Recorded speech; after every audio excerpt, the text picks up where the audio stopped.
السلام علیکم ورحمۃ اللہ وبرکاتہ۔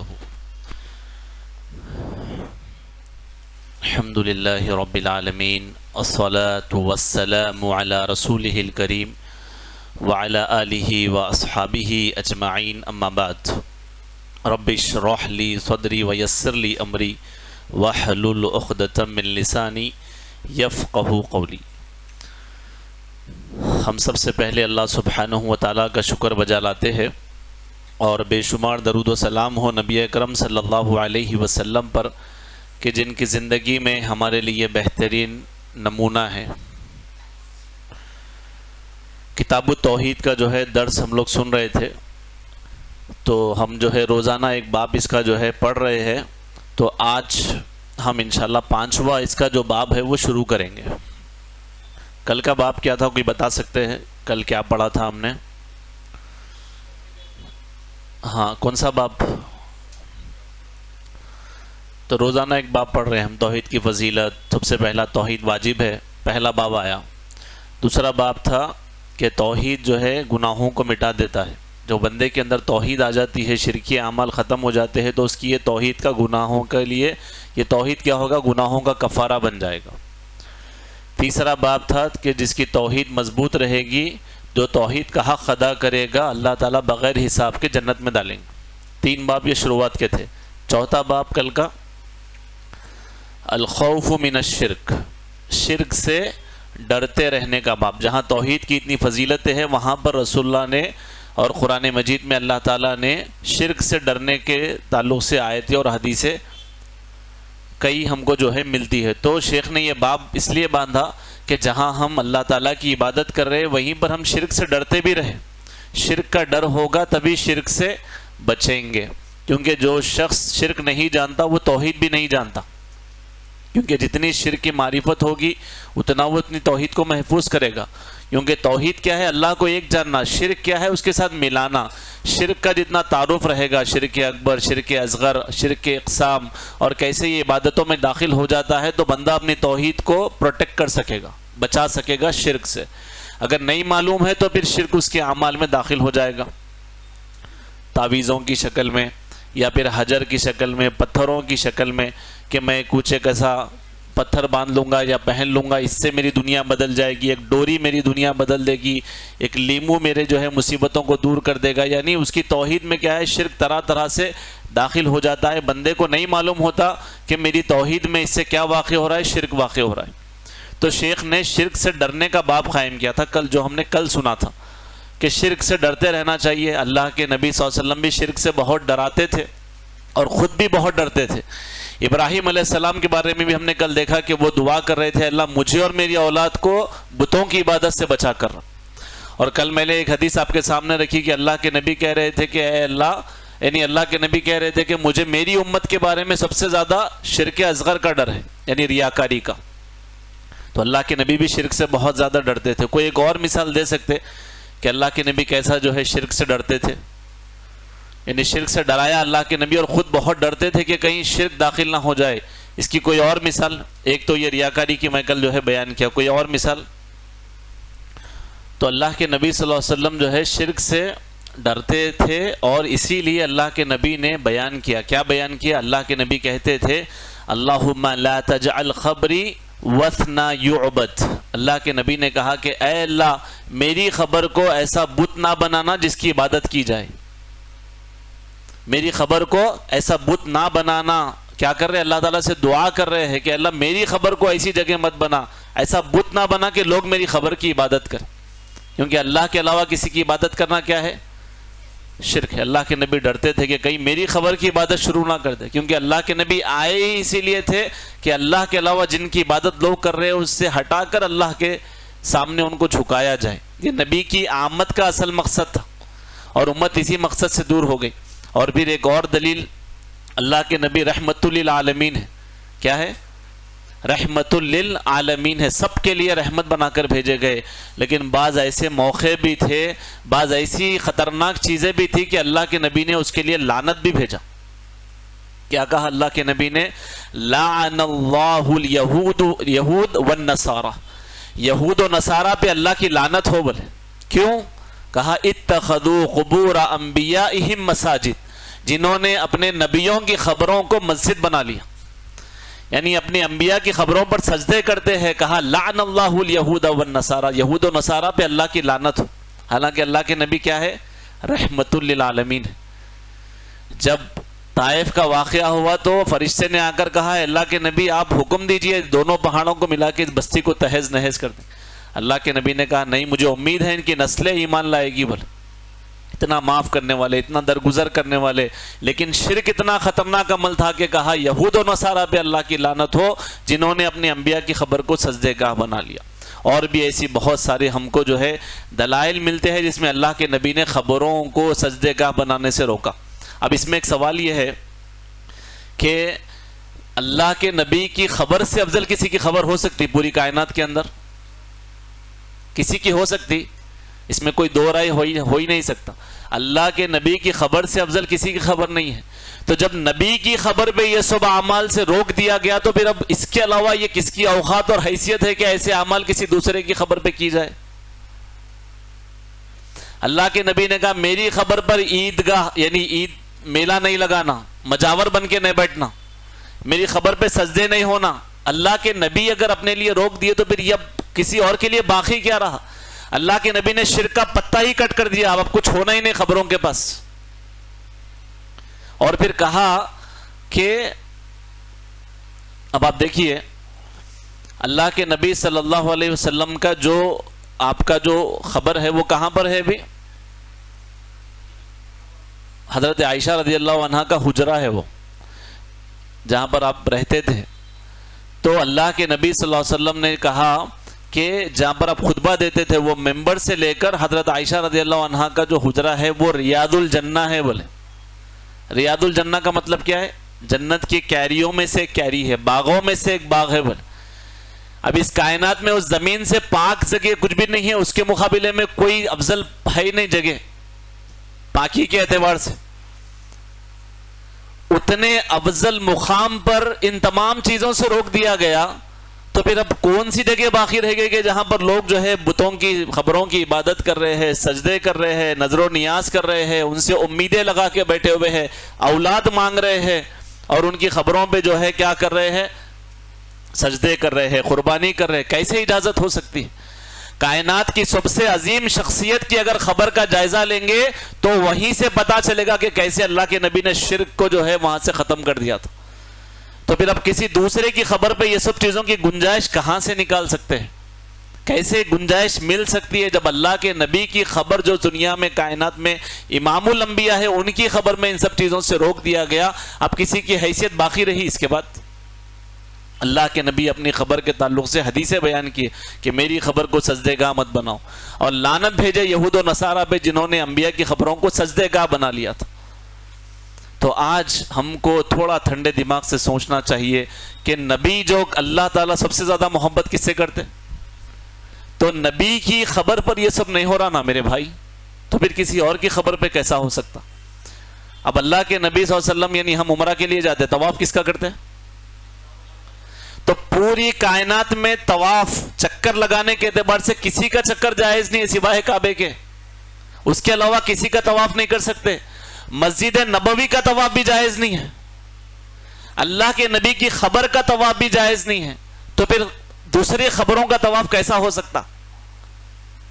دوسروں کی خبر اور وہاں پر جھاڑ لگا ہوا ہے، گھوم رہے خبر کے سامنے گھوم رہے، طواف کیسا جائز ہو سکتا؟ کیونکہ طواف عبادت ہے، کعبے کے علاوہ کسی کا طواف جائز نہیں ہے، اور نبی صلی اللہ علیہ وسلم کی خبر کا اگر طواف جائز نہیں ہے، اب دوسروں کی خبر کے بارے میں تو بات کرنے کی ضرورت نہیں ہے۔ تو اللہ کے نبی توحید کیا پیغام دینے کے لیے اسی مشن کے لیے آئے تھے، اور شرک سے اتنا ڈراتے تھے اپنی آخری جو نصیحتوں میں کہا کہ یہود و نصارہ پہ لعنت ہو جنہوں نے اپنی انبیاء کی خبر کو سجدے گاہ بنا لیا۔ تو کل کا جو ہمارا باب تھا وہ اسی تعلق سے تھا کہ شرک سے ہم کو ڈرتے رہنا چاہیے، شرک سے ڈرتے رہنا چاہیے، کیونکہ انسان کو جس سے ڈر ہوگا اس سے کیا کرے گا؟ بھاگے گا، اس سے بچنے کی کوشش کرے گا۔ اگر ڈر نہیں ہوگا تو ملوث ہو جائے گا۔ ابھی حال ہی میں دیکھیے حیدرآباد میں جو ہے بہت سارے واقعات دیکھنے کو ملے کہ بہت سارے جگہوں پہ جو ہے نا کیا ہوا کہ جو ہے نا الیکٹرک کے شارٹس ہوئے, کئی بلڈنگیں جل گئی. اولڈ سٹی کے اندر آپ دیکھیں گے کہ کئی بلڈنگوں میں جو ہے الیکٹرک کی ایک دکان تھی, شو روم تھا غالباً, وہ جلا. نامپلی کے پاس ایک تھا, وہ جلا. اور ایک حال ہی میں جو ہے کسی جیولری شاپ کے اوپر ہوا, وہاں سے تو پوری لاشیں باہر نکلی.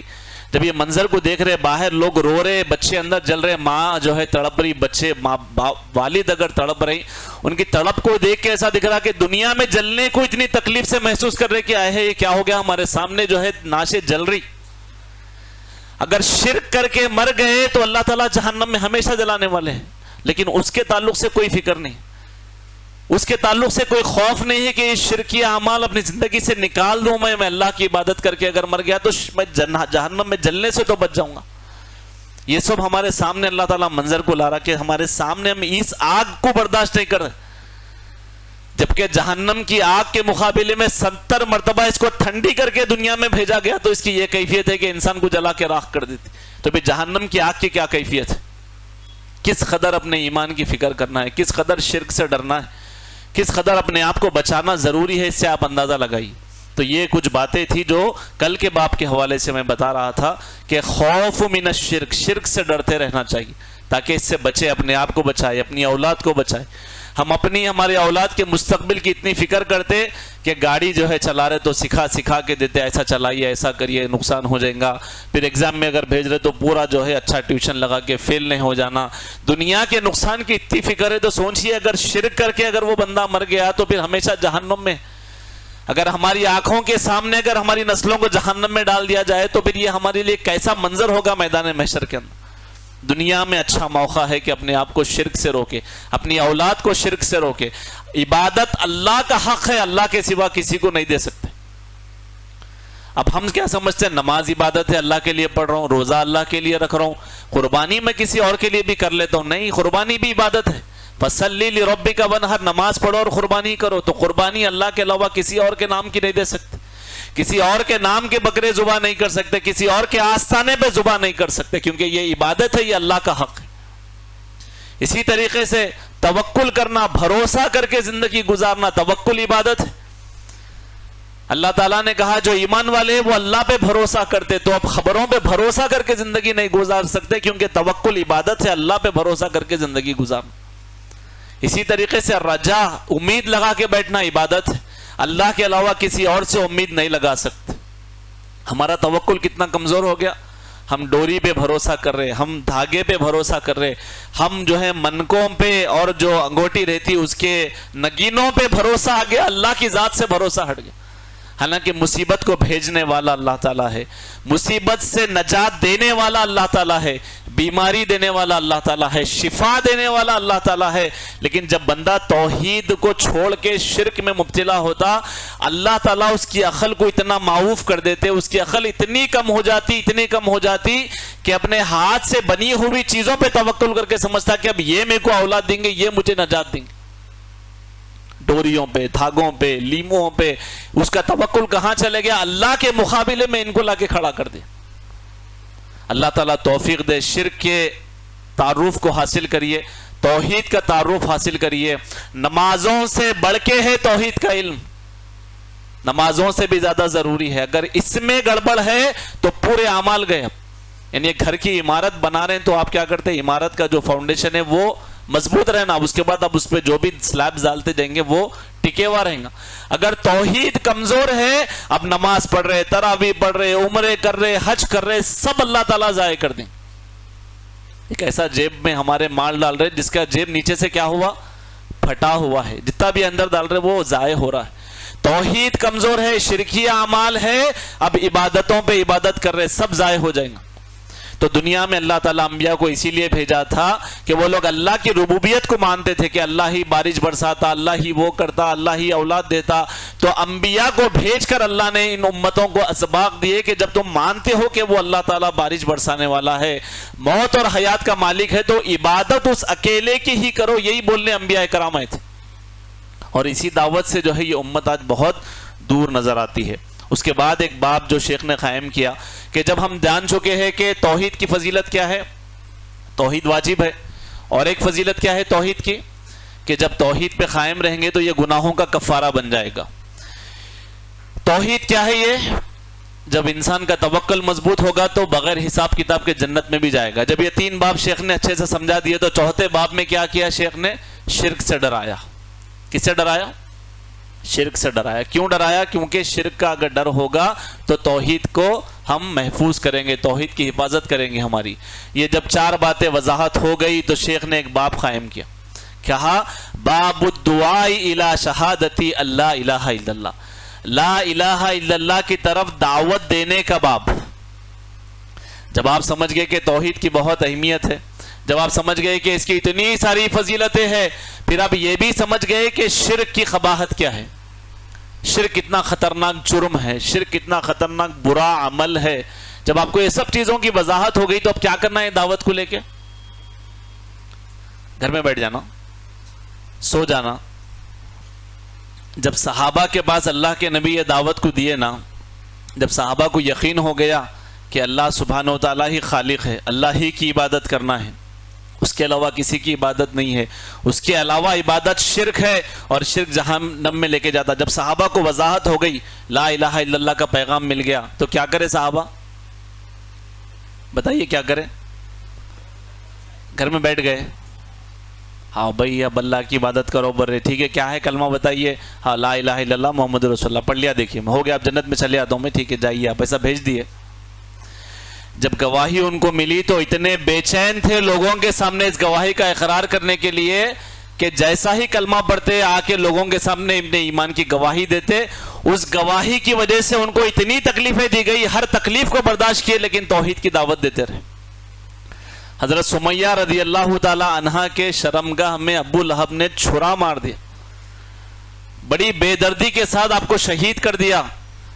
بازو جوان بیٹا عمار رضی اللہ تعالی عنہ کھڑے ہوئے ہیں اور ان کے شوہر یاسر رضی اللہ تعالی عنہ کھڑے ہوئے ہیں اور دیکھ رہے ہیں کہ ماں کے ساتھ یہ سب کیا ہو رہا ہے, کیونکہ اللہ نے لڑنے کا حکم نہیں دیا تھا مکے میں. تو صحابہ کو اللہ کے نبی نے کہا اصبر یا عمار, اے عمار صبر کر لے, اصبر یا عمار, اے عمار صبر کر لے, میں تیرے ماں کے مقام کو جنت میں دیکھ رہا ہوں. بولے امت کی سب سے پہلی شہیدہ کیوں شہید ہوئی؟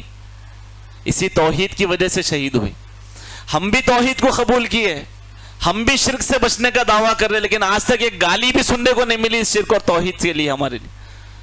آج تک ایک کسی نے بھیری بھی نہیں مارا ہم کو کہ تم یہ توحید کو کیسا قبول کرے. بول وہ صحابہ جب اس کو قبول کرے تو ان کو ان کی شرمگاہ میں چھرا مار کے ابو لہب نے شہید کر دیا تھا. پھر اس کے بعد بلال رضی اللہ تعالیٰ عنہ جب توحید کو قبول کیے, اس کلمے کو قبول کیے, اتنا ستاتا تھا ان کا آقا ان کو کہ جو ہے نوکیلے پہاڑوں پہ جو ہے ان کو کھینچ کے ان کے پورے جسم کو جو ہے لہو لہان کر دیتا تھا. اس کے بعد بھی اس کو جس چیز سے تکلیف ہوتی تھی وہی بولتے تھے احدن احدن, وہ ایک ہے, وہ ایک ہے بولتے تھے. ہماری توحید اور صحابہ کی توحید میں کتنا فرق ہے. دیکھیں ہم بھی مان رہے ہیں کہ ہم توحید قبول کریں, لیکن ہمارے پاس وہ جذبہ کیوں نہیں ہے دعوت کا؟ ہم کیوں پھر لوگوں کو نہیں بلا رہے؟ اگر آپ کو دکھ رہا کہ یہ سب سے عظیم دعوت ہے, نبی اس کے لیے آئے تھے اور اسی میں نجات ہے, تو پھر کیوں ہم لوگوں کو نہیں بلا رہے؟ اسی طریقے سے اگر آپ دیکھیں گے مصعب بن عمیر, اتنے ناز اور جو ہے اتنے نازوں کے ساتھ ان کو پالا گیا تھا, اتنے پیسے والے صحابی تھے, جب ہجرت کیے تو سارا مال ان کا چھین لیا گیا مکے میں, ہر چیز کو قربان کر دیے, لیکن توحید کے ساتھ کمپرومائز نہیں کیے, اس دعوت کو لوگوں تک پہنچائے. لیکن آج ہماری توحید کیا ہے؟ اتنی کمزور ہے کہ ہم اس کو لوگوں کے سامنے بیان کرنے سے ہی قاصر. تو شیخ نے یہاں پر باب قائم کیا کہ باب الدعائی, کہ دعوت دینے کا باب, کس طرف؟ الی شہادتی ان لا الہ الا اللہ, لا الہ الا اللہ کی طرف دعوت دینے کا باب. یہ بہت اہم ہے, یہ بہت اہم فریضہ ہے. اس کے تعلق سے جو ہے آیتیں جمع کی اور احادیث بیان کی. کہا قرآن مجید سے سورہ یوسف کی آیت, قل هذه سبیلی ادعو الی اللہ علی بصیرہ انا ومن اتبعنی وسبحان اللہ وما انا من المشرکین. کہا کہ اے نبی آپ کہیے هذه سبیلی, یہ میرا راستہ ہے, ادعو الی اللہ علی بصیرہ, یعنی میں اور میرے پیروکار اللہ کی طرف دعوت دیتے ہیں. کیا بول رہے ہیں نبی صلی اللہ علیہ وسلم؟ کیا کہنے لگا رہے اللہ تعالیٰ؟ میں اور میرے پیروکار اللہ کی طرف دعوت دیتے ہیں. کیسے دعوت دیتے ہیں؟ علی بصیرہ. اب دعوت دینے کا طریقہ بتایا جا رہا ہے. کسی کو توحید کی طرف لانا ہے تو طریقہ کیا ہے؟ بصیرت کے ساتھ. علماء نے بصیرہ کا معنی کیا کیا؟ علم کے ساتھ. اگر آپ کو ہی لا الہ الا اللہ کا معنی نہیں معلوم ہے تو آپ کیسے لوگوں کو دعوت دیں گے؟ تو علم حاصل کرتے رہنا کہ بھئی شرک کیا ہے، توحید کیا ہے. جب علم آ گیا تو کیا کرنا ہے؟ لوگوں کو دعوت دینا ہے. لوگوں کو دعوت دیں گے اپنی توحید بھی مضبوط ہوگی. نہیں اگر میں کسی کو نماز کی طرف بلا رہا ہوں، میں اگر نماز نہیں پڑھا تو، میں کسی کو زکوٰۃ کے بارے میں سمجھا رہا ہوں، میں زکوٰۃ نہیں دیا تو، اگر میں لوگوں کو توحید کی دعوت دے رہا ہوں تو یہ تقاضا ہے توحید کا کہ شہادت دی جائے، گواہی دی جائے. گواہی بھی اصل میں دعوت ہے. میں گواہی دیتا ہوں کہ اللہ کے سوا کوئی معبود نہیں ہے، یہ گواہی بھی دعوت ہے. جب ہم لوگوں کو جتنا بتائیں گے ہماری توحید بھی مضبوط ہوگی. تو کہا لیکن کیسے دیں گے دعوت؟ علم کے ساتھ. لا الہ الا اللہ کا علم ہی نہیں ہے، اس کی دعوت دیں گے تو پھر وہ دعوت آگے والے کو سمجھ میں نہیں آئے گی. اب مثال کے طور پہ ایک شخص ہے، اس کے ہاتھ میں سمجھے شراب کا بوٹل ہے. اب انہیں قرآن کی آیت پڑھتے جا رہا کہ جو ہے شراب حرام ہے، شراب حرام ہے. ادھر سے شراب پی رہا ہے، دعوت دے رہا، دیکھو بھائی شراب حرام ہے، لیکن ہاتھ میں کیا ہے؟ تو آدمی بولے گا ارے یہ کیا بات ہوئی، ہاتھ میں شراب ہے پھر بول رہے شراب حرام ہے، تو یہ تو بات آپ کی سمجھ میں نہیں آ رہی. اب ایک آدمی بول رہا لا الہ الا اللہ، اللہ کے سوا کوئی عبادت کے لائق نہیں ہے، تمام قسم کی عبادت اللہ کے لیے کرنا ہے. دیکھیے تمام قسم کی عبادت اللہ کے لیے ہے، اللہ ہی دیتا، دیکھیے اللہ سے ہی ہوتا. ماشاءاللہ کیا دعوت دے رہے آپ. لیکن پھر پورے آپ کے سجدے کہاں پر ہے؟ قبروں کے پاس. آپ کی پوری دعائیں کہاں پر ہے؟ قبروں کے پاس. آپ کی پوری منتیں اور حاجات کہاں سے مانگ رہے ہیں آپ؟ قبروں کے پاس. پھر آپ بول رہے لا الہ الا اللہ، لا الہ الا اللہ، اتنا اذکار پڑھ رہے، اتنا ذکر کر رہے اس کا، لیکن عمل کہاں چلا گیا؟ اس کلیمے کے خلاف چلا گیا. جو بات آپ کر رہے ہو اسی کے آپ خلاف جا رہے. اب میں اشارہ بتا رہا ہوں، دیکھیے بھائی ایک جو ہے میں ایک بات کر رہا ہوں آپ کو، لیکن ایک بات بول رہا ہوں زبان سے، لیکن اشارے کیا بتا رہا ہوں؟ یعنی میرا عمل ہی میری بات سے ٹکرا رہا، میری توحید ہی میرے اعمال سے ٹکرا رہی، تو میں دعوت کیسے دوں گا؟ اگر دعوت دوں گا تو قبول بھی کیسے ہوگی؟ تو دعوت کے لیے کیا ہے؟ علم ہونا چاہیے، علم حاصل کرتے رہے. دوسرا یقین بھی ہونا. جب اللہ کے اوپر یقین آیا تو بندہ وہ اس یقین اس کا اتنا مضبوط ہوگا کہ وہ کیسا بھی لوگوں کو بلائے گا. اب کہیں نہ کہیں لوگ اگر دعوت نہیں دے رہے تو علم کی بھی کمی ہے، دوسرا یقین کی بھی کمی ہے، اور تیسرا ہے معرفت حاصل کرنا. اللہ کی معرفت، دین کی معرفت اگر حاصل کریں گے، اس کلمے کی معرفت، تو دعوت دے پائیں گے. لیکن آج کل جو ہے بہت کم یہ چیز ہم کو نظر آتی ہے کہ لوگوں کو جو ہے دعوت دینا. آگے کہا گیا انا ومن اتبعنی، میں اور میرے پیروکار لوگوں کو اللہ کی طرف بلاتے. تو نبی کی سنت کیا ہو گئی سب سے عظیم یہاں پر؟ اب دعوت دینا. ہم نبی صلی اللہ علیہ وسلم کے امتی ہونے کا دعویٰ کر رہے کہ میں نبی کی اتباع کرتا ہوں، تو نبی کی اتباع دعوت میں بھی ہے. نبی 13 سال کیا کیے مکے میں؟ جی 13 سال تک توحید کی دعوت دی، وہاں پر نماز پڑھے، روزہ رکھے، مکے میں عمرہ کیے، حج کیے. 13 سال تک کیا دعوت دیتے رہے صحابہ کو؟ میری زندگی میں وہ دعوت والا عمل ہے. اب میں میرے نبی کی اتباع کی دعویٰ کروں نا، میں میرے نبی کا فالوور ہوں، نہ میں خالی نماز میں سینے پہ ہاتھ بنتا ہوں، میں آمین زور سے بول لیا بھائی میں اب کامیاب ہو جاتا ہوں. ارے یہ کیا بات ہوئی؟ یہ تو نماز کی ایک سنت پہ آپ عمل کریں. نبی کی اتباع تو نبی کی زندگی پوری کس ڈائریکشن میں تھی ادھر لے کے جانا ہے. تو نبی صلی اللہ علیہ وسلم 13 سال تک لوگوں کو جو ہے شرک سے روکتے، بتوں کی عبادت سے روکتے، توحید کی طرف بلاتے. یہ بلانے والا دعوت والا عمل میری زندگی میں ہے ہی نہیں، تو میں کہاں سے اتباع کر رہا ہوں؟ میں روز کتنے مرتبہ لوگوں کو جو ہے اللہ کی طرف دعوت دیتا ہوں، شرک سے روکتا ہوں، مسلمانوں کو دعوت دیتا ہوں، یا پھر اسی طریقے سے جو مسلمان عقیدہ خراب رکھتے ہیں انہیں دعوت دیتا ہوں. اپنے گھر والے خاندان والوں کو کہاں پر میں اس کی دعوت دے رہا ہوں. آج سے پھر بھی ایک 10 سال پہلے جو ہے کچھ ایسا زیادہ جذبہ نظر آتا تھا لوگوں کے اندر کہ اگر کسی کو توحید کا کہیں بیان چل رہا تو لوگوں کے گھروں میں 1-1 گھنٹہ ٹھہر کے ان کو لے کے آتے تھے. ارے چلیے آپ یہ چیز سیکھیے، توحید بہت اہم ہے، لا الہ الا اللہ کا علم حاصل کریے، شرک کے بارے میں معلومات حاصل کریے. 1-1 گھنٹہ ٹھہر کے اب وہ آنے والا کیونکہ ڈیمانڈ دکھائیں گا، ہاں ٹھہریے بھائی ٹھہریے آ رہا ہوں میں بھی، تو پورا اس کا ڈیمانڈ برداشت کر کے کھلا کے پلا کے اس کو جو ہے چائے پلا کے کھانا کھلا کے لا کے توحید کے بیان میں بٹھاتے تھے. وہ عاجزی، وہ خلوص بھی تھا ان کا. اس کے لیے اللہ تعالیٰ نے ان کے ذریعے سے کئی لوگوں کے دلوں میں توحید کو ڈال دی، کئی لوگ شرک سے بچ گئے. آج ہم یہ محنت سے کترا رہے ہیں، اب کہاں جانا بھائی، ٹھہرنا، بولنا. بھائی آپ کو یوٹیوب پہ ایک ویڈیو بھیج رہا ہوں وہ دیکھ لو، وہی صحیح ہے. دیکھو یہ کون سی دعوت ہے؟ آپ کے گھر کے ولیمے کی دعوت ایسی دیتے لے کے لوگوں کو، وہاں پورا طریقہ فالو کرتے. تو پھر توحید دعوت میں سب سے عظیم دعوت ہے، دینے کا طریقہ کہاں چلا گیا؟ پر وہ عاجزی کہاں چلے گئی؟ وہ خلوص کہاں چلا گیا؟ وہ محبت کہاں پر چلے گئی؟ ایک بیان میں لوگ آتے تو ایک ایک شخص 4 لوگوں کو لے کے آتا تھا، نہیں بھائی آپ بھی چلیے، آپ بھی چلیے، آپ بھی چلیے، میرے دوستوں میں ان کو توحید نہیں معلوم ہے، یہ لوگ جو ہے شرک میں ملوث ہے، پوروں کو کسی بہانے سے گیدر کر کے لوگوں کو لا کے مجلس میں بٹھاتے تھے۔ صحیح بول رہا ہوں نا؟ آج سے 10 سال پہلے یہ عمل بہت دیکھنے کو ملتا تھا، ابھی اتنا کمزور کہ اب جان دو بھائی، میں بڑی مشکل سے جا رہا ہوں، اب ان کو کہاں لے کے جاؤں؟ اب دعوت دینا ہے تو اپنے معاملات بھی صاف رکھنا، اب میرا اس معاملہ ان سے صحیح نہیں ہے، میں ان کو کہاں بولوں چلو، بلکہ پھر انہوں میری ٹانگ کھینچی کہ جان دو چھوڑو۔ اب علم ہی حاصل کرنا، توحید کی دعوت دینے، اپنے کچھ علم نہیں ہے، چھوڑ دو۔ اور کہیں نہ کہیں شاید توحید پہ خود یقین کمزور ہو گیا جس کی وجہ سے دعوت بھی رکی ہوئی ہے۔ تو یہاں پر نبی کی عظیم سنتوں میں سے ایک سنت یہ بھی ہے کہ دعوت دی جائے، لوگوں کو دعوت دی جائے، کیونکہ نبی کی زندگی پورا کہاں پر گھوم رہی ہے؟ دعوت کی طرف۔ اب ہمیشہ دعوت دیتے رہتے تھے، اور میری زندگی میں نماز میں اتباع کر رہا ہوں، روزے میں اتباع کر رہا ہوں، پھر دعوت میں اتباع کیوں نہیں ہے؟ میرے ذریعے سے کتنے لوگ توحید پہ آئے، میرے ذریعے سے کتنے لوگ شرک سے بچے۔ بیوی کیا کری؟ شوہر کی پوری جو ہے جمع پونجی کھا جا رہی، اس کی پوری محنت، اس کی پوری انرجی لے رہی، لیکن اس کو توحید کی دعوت دینے سے جو ہے قاصر۔ شوہر کیا کر رہا؟ پورے گھر والوں کے ہر ضرورتوں کو پوری کر رہا، لیکن توحید کی دعوت اور شرک سے روکنے کے عمل، دعوت کے عمل سے دور ہے۔ اولاد ماں باپ سے پورا ان کا خون چوس لے رہی، ان کی محنت کھا جا رہی ہے، ان کی ہر چیز لے رہی، لیکن ماں باپ کو جہنم سے بچانے کے لیے جس توحید کی ضرورت ہے اس سے دور ہے۔ تو ہم کو یہاں پر سبق لینا چاہیے، اس باب کی دعوت ہی یہ ہے، باب الدعائی، دعوت دینے کا باب، لا الہ الا اللہ کی طرف دعوت دینا، یہ توحید کے تقاضوں میں سے ایک تقاضا ہے، یہ بہت اہم کام ہے، اور یہ نبی کی عظیم سنت ہے جو آج ہمارے سے چھوٹی ہوئی ہے۔ اسی طریقے سے ابن عباس رضی اللہ تعالیٰ عنہ روایت کرتے ہیں کہ معاذ رضی اللہ تعالیٰ عنہ کو اللہ کے نبی نے یمن کی طرف بھیجا۔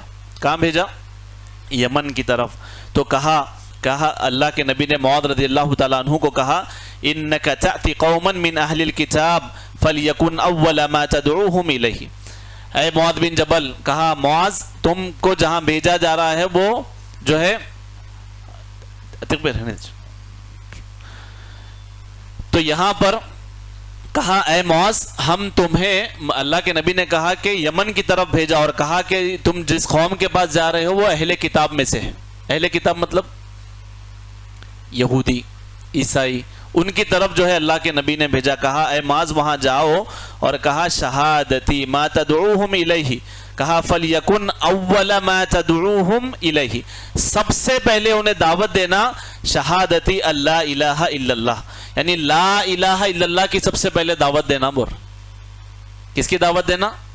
توحید کی دعوت دینا۔ ایک اور حدیث میں کہا گیا کہ انہیں سب سے پہلے اللہ کی توحید کا اقرار کرانا۔ کہاں جا رہے معاذ رضی اللہ تعالیٰ عنہ؟ مکے سے یمن جا رہے، اور نبی صلی اللہ علیہ وسلم حکم دے رہے کہ سب سے پہلے ان کو دعوت دینے کے لیے بہت چیزیں ہیں، لیکن پہلی دعوت کون سی دینا؟ حالانکہ اس وقت آپ جانتے ہیں برائیاں کتنی تھی، لوگ بچی کو زندہ دفن کر دیتے تھے، کعبے کا ننگا طواف کرتے تھے، اتنے شراب کے اندر عادی تھے، جس کے پاس جتنی زیادہ پرانی شراب ہے وہ اپنی شراب پہ فخر کرتا تھا، جس کے بعد بچیاں جوان ہو گئی اپنے گھر پہ جھنڈا لگاتا تھا اعلان کے لیے۔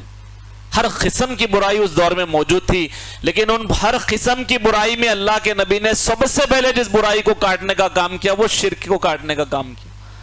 سب سے پہلی دعوت اگر کسی چیز کی دی وہ کہا کہ اللہ کا حق سب سے پہلے ہے، کہ اللہ کی عبادت میں کوئی اس کا شریک نہیں۔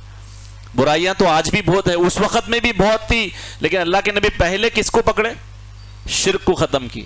کون سی دعوت سب سے پہلے دی؟ توحید کو دعوت دی۔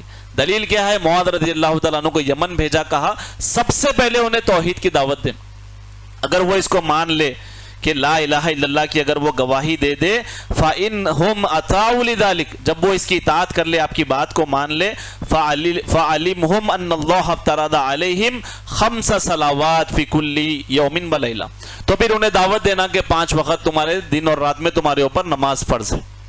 جب وہ اس کو بھی مان لے تو انہیں دعوت دینا کہ اللہ تعالیٰ نے تمہارے مال میں زکوٰۃ رکھا ہے، تو زکوٰۃ کے بارے میں ان کو حکم دینا۔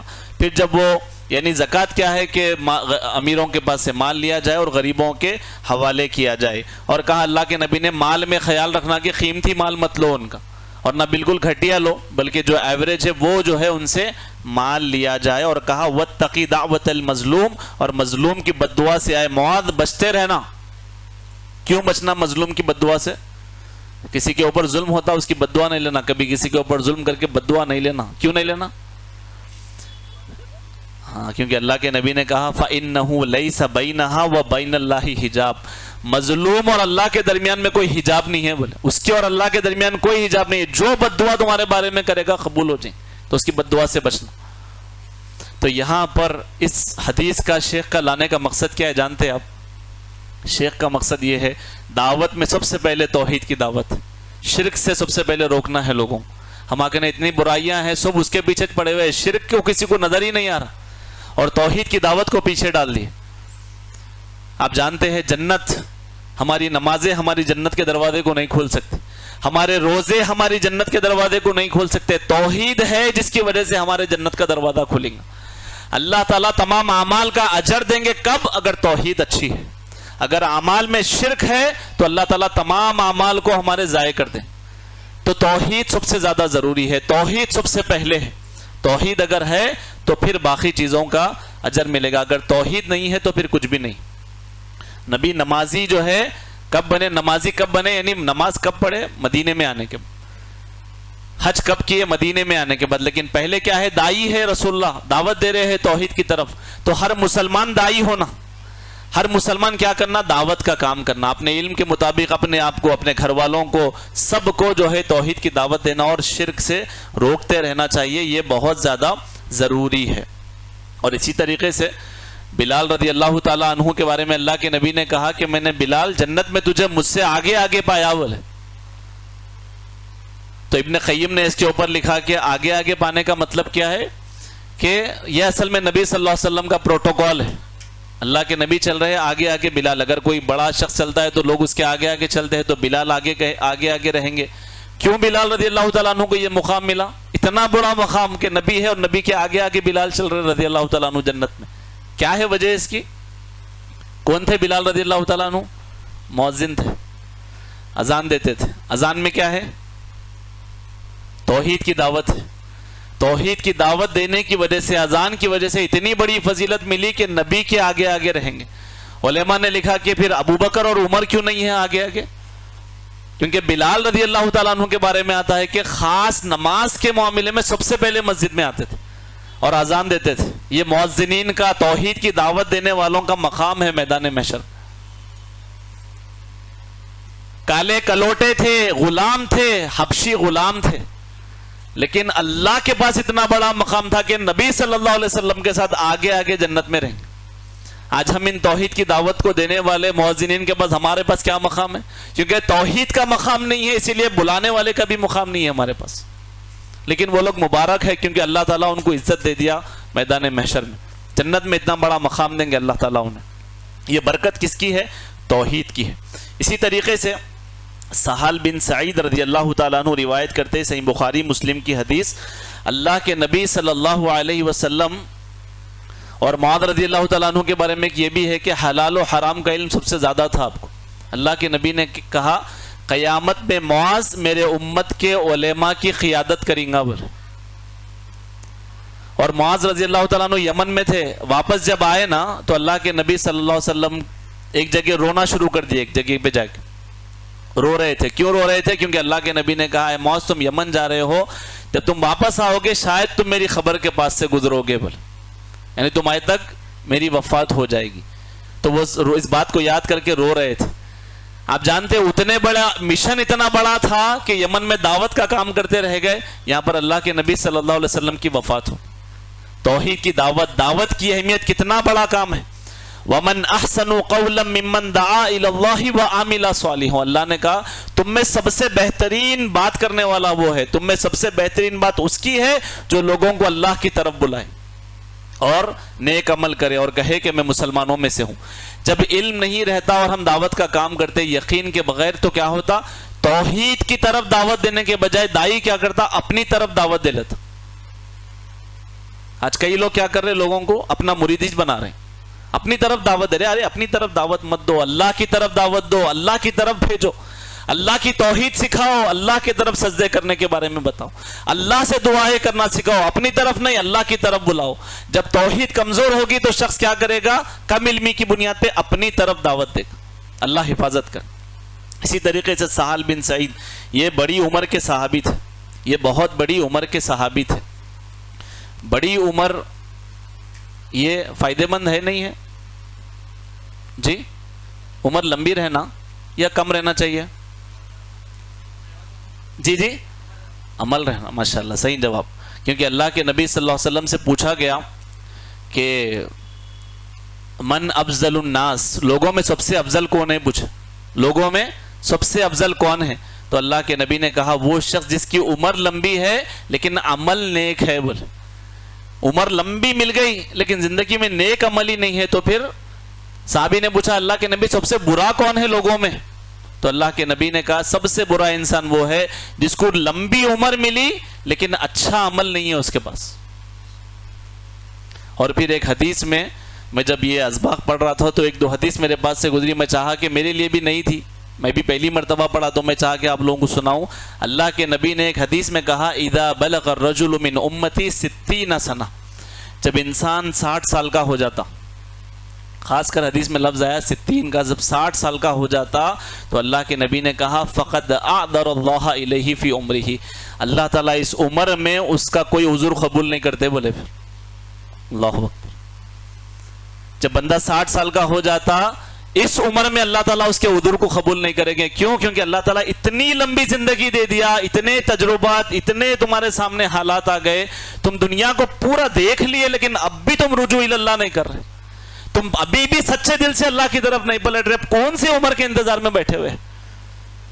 تو اللہ کے نبی نے کہا جس کو 60 سال کی عمر مل جاتی اللہ تعالیٰ اس سے عذر کو ہی حاصل، اب عذر ہی نہیں لیتے اس کا، یعنی اس سے پہلے بندہ میں ایسا تھا، وہ ہو گیا، یہ ہو گیا، وہ ہو گیا، لیکن 60 سال کی عمر کتنی بڑی چیز اللہ تعالیٰ نے نعمت دی کہ اگر یہ بھی مل گئی لیکن ابھی بھی توحید پہ نہیں ہے، ابھی بھی شرکی اعمال ہے، ابھی بھی دین سے جڑ نہیں رہے، ابھی بھی دنیا کھا رہی ہے، دنیا کو اپنے آپ کو نگلنے کا موقع دے رہے، دنیا کے پیچھے بھاگ رہے، تو اللہ کے نبی نے کہا آپ 60 سال کی عمر کے بعد اللہ ایسے بندے سے عذر کو بھی قبول نہیں کرتے۔ اللہ اکبر۔ اور بھی اس تعلق سے بہت ساری احادیث ہے۔ یہ بات اصل اس لیے آ گئی کیونکہ یہ جو راوی ہے سہل بن سعد، ان کی عمر بہت لمبی تھی، ان کی عمر بہت لمبی تھی، کافی عرصے تک یہ جو ہے زندہ تھے۔ کہا کہ اللہ کے نبی نے خیبر کے موقع پر کہا باپ کیا چل رہا ہے ہمارا؟ توحید کی دعوت دینا، یہ جو ہے شہادت لا الہ الا اللہ کی توحید کی دعوت دینے کا باب۔ تو یہاں پر یہ ذکر کی حدیث کے خیبر کے موقع پہ اللہ کے نبی نے کہا کہ کل میں جو ہے یہ پرچم، یعنی جنگ میں کیا ہوتا تھا، ایک جھنڈا ہوتا تھا، تو یہ پرچم جو ہے اس شخص کے حوالے کروں گا جو اللہ اس کے رسول سے سب سے زیادہ محبت کرتا ہے اور اللہ اس کے رسول بھی اس سے سب سے زیادہ محبت کرتے ہیں۔ بولے کیوں؟ بولے کیونکہ خیبر فتح نہیں ہو رہا تھا، کئی صحابہ جا کے خیبر فتح نہیں ہو رہا تھا، کہا کہ یہ کل جھنڈا میں اس شخص کے ہاتھ میں دوں گا جو اللہ اس کے رسول سے سب سے زیادہ محبت کرتا ہے، اللہ اس کے رسول بھی اس سے سب سے زیادہ محبت کرتے ہیں۔ اب کل کہا اللہ کے نبی نے تو رات بھر صحابہ جو ہے، کئی صحابہ کو نیند ہی نہیں آئی رات بھر کہ بھائی وہ کون ہوں گا جو اللہ اس کے رسول سے سب سے زیادہ محبت کرتا، پھر اللہ اس کے رسول بھی سب سے زیادہ اس سے محبت کرتے۔ وہ تو پورے صحابہ آپس میں جو ہے بات کر رہے کون ہے، کہ ہر کوئی سمجھ رہا کہ شاید میں ہوں۔ تو صبح ہوئی، اللہ کے نبی صلی اللہ علیہ وسلم نے صحابہ کو جمع کیا تو پورے صحابہ گمان کر رہے تھے کہ شاید میرا نام لیں گے اللہ کے نبی، شاید میرا نام لیں گے۔ صحابہ جو ہے کبھی بھی نام کے حریص نہیں تھے، کوئی چیز میں میرا نام آنا، لیکن یہ جو رات تھی صحابہ کو ایسا تھا کہ حریص تھا، ان کے دل میں حرص تھا کہ شاید میرا نام آنا کر۔ تو سب صحابہ اس گمان میں تھے۔ اللہ کے نبی نے دوسرے دن جو ہے بلایا، حضرت علی رضی اللہ تعالیٰ عنہ کے بارے میں پوچھا کہ علی کہاں پر ہے رضی اللہ تعالیٰ عنہ۔ صحابہ نے کہا کہ ان کی آنکھ میں درد ہے، وہ جو ہے یہاں پر موجود نہیں ہے۔ پھر صحابہ ان کو گئے، ان کو جو ہے لے کر آئے تو اللہ کے نبی نے اپنا لعاب ان کی آنکھ میں ڈالا اور دعا کی ان کے لیے، اس کے بعد ان کو جو ہے مکمل شفا مل گئی اس آنکھ کے درد سے۔ یہ کیا ہے؟ نبی کا عمل، یہ نبی کی نبوت کی علامت ہے، یہ معجزات میں سے ہے۔ تو پھر اس کے علاوہ اللہ کے نبی نے کہا حضرت علی رضی اللہ تعالیٰ عنہ سے کہ اے علی، کہا فقیل ہوا، اس کے بعد جو ہے کہا فارسلوا الیہ فاوتی بہ، اللہ کے نبی صلی اللہ علیہ وسلم نے جو ہے خیر ان کو بلایا گیا، اس کے بعد اللہ کے نبی نے انہیں فآتاہ الرایہ، اللہ کے نبی نے وہ جھنڈا ان کو دے دیا، کیونکہ جنگ میں کیا ہوتا تھا، جھنڈا رکھتے تھے، پرچم، حضرت علی کو دے کر کہا انفض علی رسلک حتی تنزل بساحتہم، کہا سیدھے جنگ کے میدان میں چلے جاؤ، بولے سیدھے جنگ کے میدان میں چلے جاؤ، تیاری کر لو اور سیدھے جنگ کے میدان میں چلے جاؤ۔ تو علماء نے اس کا معنی بیان کیا کہ انفض علی رسلک، سیدھے چلے جاؤ، کیوں کہا؟ کیونکہ جنگ میں جانے کا بھی ایک طریقہ ہے، وقار کے ساتھ، ڈرتے ہوئے، ہیبت کھاتے ہوئے، ادھر ادھر دیکھتے نہیں، کیونکہ سیدھے جنگ میں چلے جاؤ۔ اس کا بھی علماء نے معنی بیان کیا، پھر کسی موقع پہ ہم اس پر بات کریں گے۔ اس کے بعد جب میدان میں پہنچ جاؤ تو کیا کرو، ثم ادعوہم الی الاسلام، اے علی ان کو اسلام کی دعوت دینا، بولے جا کے لڑنا نہیں، پہلے انہیں اسلام کی دعوت دینا۔ علماء نے کہا یہاں پر اسلام سے مراد توحید ہے، سب سے پہلے میدان میں قدم رکھتے علی، پہلے ان کو توحید کی دعوت۔ دیکھیں کتنی عظیم چیز ہے اور ہمارے زندگیوں سے غائب ہے، ہم دائی اپنے آپ کو سمجھ رہے نہیں۔ اس کے بعد اللہ کے نبی نے کہا وَأَخْبِرُهُمْ بِمَا يَجِبُ عَلَيْهِمْ مِنْ حَقِّ اللَّهِ تَعَالَى فِيهِ، اور ان سے جو ہے اللہ تعالیٰ نے جو ان کے اوپر حقوق عائد کیے ہیں انہیں وہ حقوق بھی بتانا، توحید کی دعوت دینا اور اللہ کے حقوق ان کو بتانا۔ اس کے بعد اللہ کے نبی نے قسم کھائی۔ قسم کب کھاتے؟ کوئی چیز کے بارے میں جو ہے یقینی اگر معلومات دینا ہے تو بولتے بھائی اللہ کی قسم دیکھیے آپ، تو اللہ کے نبی یہاں پر قسم گئے، کہا وَوَاللَّهِ، اے علی اللہ کی قسم، لَأَنَّ يَهْدِ اللَّهُ بِكَ رَجُلًا وَاحِدًا خَيْرٌ لَكَ مِنْ حُمْرِ النَّعَمِ، اگر تیرے ذریعے سے ایک شخص کو بھی اگر ہدایت مل جاتی ہے تو یہ تیرے لیے سرخ اونٹوں سے بہتر ہے۔ بولے سرخ اونٹوں کی مثال کیوں دی ہے؟ کیونکہ سب سے قیمتی رہتے سرخ اونٹ، سب سے قیمتی رہتے، کہا وہ سرخ اونٹ سے بھی بہتر ہے کہ تیرے ذریعے سے کوئی ہدایت پہ آ جائے۔ تو دعوت دے لوگوں کو، توحید کی طرف بلا، شرک سے روک، اگر تیری وجہ سے کوئی ایک بندہ بھی اگر توحید پہ آ گیا تو یہ تیرے لیے سرخ اونٹوں سے بہتر ہے۔ علماء نے یہاں پر ایک اور بات ذکر کی کہ اللہ کے نبی اونٹ کی مثالی کیوں دی ہے؟ سرخ اونٹ کی کیوں دی ہے؟ سمجھ میں آ رہا کہ قیمتی ہے، لیکن اونٹ کی مثالی کیوں دی ہے؟ ایک ایسی چیز کی مثال کیوں دی ہے جس کا تعلق دنیا سے ہے، پیسے سے ہے؟ کیوں؟ ہاں، دعوت کے کام کی جب بات آتی تو رکاوٹ کیا لے کے آتے؟ اس چیز کو ہٹائے سامنے سے، پیسہ، میرا کاروبار، میرا بینک بیلنس، میرا گھر، میری دنیا، میرا جاب، میرا وہ، میرا یہ، جو بھی دنیا کا تو مزور لاتے۔ اللہ کے نبی نے کہا ارے وہ دنیا تم اگر پوری محنت بھی کر لیے تو تم ایک سرخ اونٹ کو نہیں خرید سکتے، لیکن اگر ایک توحید اگر تم کسی کو دعوت دیے، اگر وہ تمہارے ذریعے سے توحید پہ آ گیا ہے علی، تو یہ تمہارے لیے سرخ اونٹ سے بھی زیادہ بہتر۔ وہ جو دنیا کے پیچھے تم بھاگتے، یعنی حضرت علی کو نہیں بولے، اس کا مفہوم بتا رہا ہوں میں، یعنی ہم جو دنیا کے پیچھے بھاگتے، کہا کہ اس سے بہتر، یعنی وہ دنیا سے بہتر تو یہ تھا کہ ہم ایک دائی بن جاتے اور لوگوں کو توحید کی دعوت دیتے، اپنی زندگی کو توحید کے پیچھے لگا دیتے، لوگوں کو اللہ کی طرف بلاتے، شرک سے روکتے، تو وہ دنیا سے بہت لاکھ درجے بہتر تھا یہ کام، لیکن ہمارے زندگیوں سے یہ کام غائب ہے۔ انہی باتوں پر اکتفا کرتے ہوئے میں اپنی بات کو یہاں پر روکتا ہوں، اس دعوت کے ساتھ کہ ہم کو دائی بننا ہے۔ کون سا دائی بننا ہے؟ توحید کی طرف بلانے والا ہم کو دائی بننا ہے، کیونکہ توحید یہ جو ہے انبیاء کا مشن تھا۔ کوئی اگر اس مشن میں شامل ہو گیا تو وہ انبیاء کے مشن کو سپورٹ انبیاء کے مشن کو وہ سپورٹ کر رہا ہے، کیونکہ نمازوں سے، روزوں سے جو ہے جنت کا دروازہ کھلنے والا نہیں ہے، بلکہ توحید ہے جس کے ذریعے سے اللہ سبحانہ و تعالیٰ جو ہے جنت کا دروازہ کھولیں گے۔ اور جو محبت کی بات کی تھی اللہ کے نبی نے کہ اللہ اس سے محبت کرتا ہے، اس میں ایک عقیدے کا بھی سبق دیا گیا کہ اللہ کی ایک صفت محبت کرنا بھی ہے، لیکن اللہ کیسے محبت کرتے ہیں؟ اپنی شان کے مطابق۔ ہم جیسا محبت کرتے ہیں ایسا نہیں، وہ اللہ تعالیٰ کی شان کے مطابق اللہ تعالیٰ محبت کرتے ہیں۔ ہم کو عقیدہ رکھنا ہے کہ اللہ کی ایک صفت محبت کرنا بھی ہے۔ تو اس باب کا خلاصہ کیا ہے؟ اس باب کی دعوت کیا ہے؟ کیا شیخ محمد بن عبد الوہاب رحمۃ اللہ علیہ اس باب کے ذریعے سے دعوت دینا چاہتے ہیں کہ دیکھو تم لا الہ الا اللہ کو قبول کرتے ہو، تم اس کو واجب ہونے کو جانتے ہو، اس کی فضیلتوں سے واقف ہو، شرک سے تم جو ہے ڈرتے ہو، تو پھر لوگوں کو بھی اس کی طرف دعوت دو، اس کی طرف بلاؤ۔ یہ اس توحید کا باب کا پیغام ہے۔ میں اللہ تعالیٰ سے دعا کرتا ہوں اللہ سبحانہ و تعالیٰ ہمیں صحیح معنوں میں توحید سیکھنے والا اور دعوت دین کا کام کرنے والا اور دعوت توحید کا کام کرنے والا اللہ تعالیٰ ہم کو بنائے، جب تک زندہ رکھے، اسلام اور ایمان کے ساتھ رکھے، شرک سے اللہ تعالیٰ ہماری حفاظت فرمائے۔ آمین۔ وآخر دعوانا الحمد للہ رب العالمین۔ السلام علیکم ورحمۃ اللہ وبرکاتہ۔